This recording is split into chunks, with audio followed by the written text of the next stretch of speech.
ولما حضرت ابا موسى الاشعري الوفاة قامت زوجته فرفعت صوتها.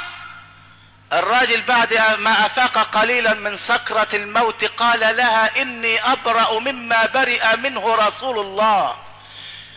فقالت له وممن برئ رسول الله؟ قال لها برئ من السالقة والحالقة والشاقة. يعني ايه دول؟ برضو سمعني الصلاة على حبيب الله. بيقول ايه تاني يا ابو موسى؟ بيقول ان رسول الله صلى الله عليه وسلم برئ من الحالقة وبرئ من السالقة وبرئ من الشاقة. خدوا بالكم عشان تعرفوا المآسي اللي احنا واقعين فيها. شوف برئ، شوف كلمة برئ. برئ يعني النبي برئ من هؤلاء الثلاثة.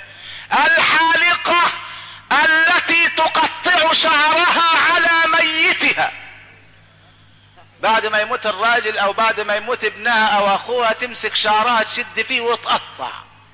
النبي بريء منها يوم القيامة. اول ما يشوفها يقول لها ابعدي، خليك بعيد. السالقة التي ترفع صوتها على ميتها، اللي هي تقول يا جملي يا سبعي يا كذا، النبي بريء منها.